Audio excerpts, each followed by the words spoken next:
The one that didn't work. This didn't work. I've mentioned before that I didn't mind playing around with color. I often don't even mind if they don't work very well.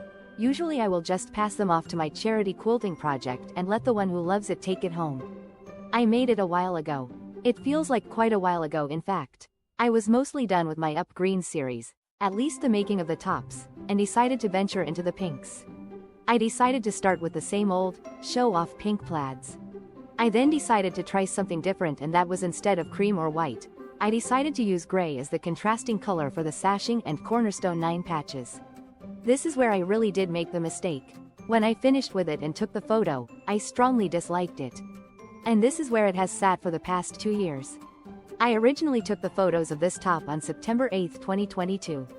I actually thought it was a lot longer ago than that, as it seems like it's been years and years.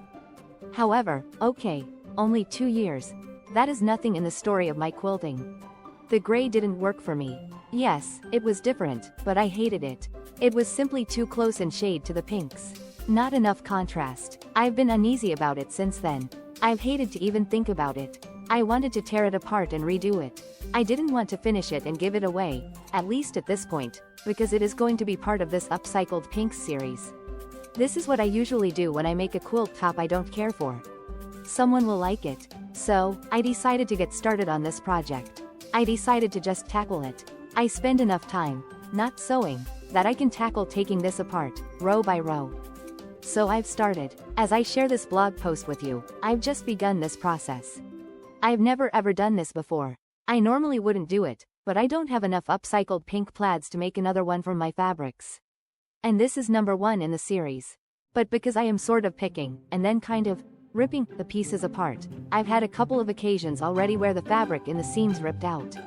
I decided to go ahead and press the pieces once taken apart and trim them down half an inch smaller and remake this top completely. But trimming down, this should remove the seams that ripped so I can still use the blocks I have. I did just take off the piano keyboarder and will use whatever I can from it when I get there once I get done with the top. So far I've only taken 2 of the rows completely apart. I'm going to redo the 9 patches using fabrics I found in my bin I have for my pinks. I am not going to take all the 9 patches completely apart. I am just going to redo them. I think I do have enough pink plaid pieces for that. So here's to this project. I may try to do a couple of rows at a time and then report and show you what I'm up to. Oh, in case it isn't obvious, I'm going to use white as my contrasting color instead of gray. The reason I didn't do white to start with was because I thought the contrast wouldn't be high enough. However, after seeing how the gray looked, I know the white will be much better than that. And I chose the whitest whites I could find from among some of my white bins. Taking a quilt top completely apart is something I never ever thought I'd do. But I am. Just thinking about this top has made me feel uneasy. So I decided to just get it done, as Karen Brown from Get It Done Quilts on YouTube. Quit feeling uneasy about it and start fixing the problem.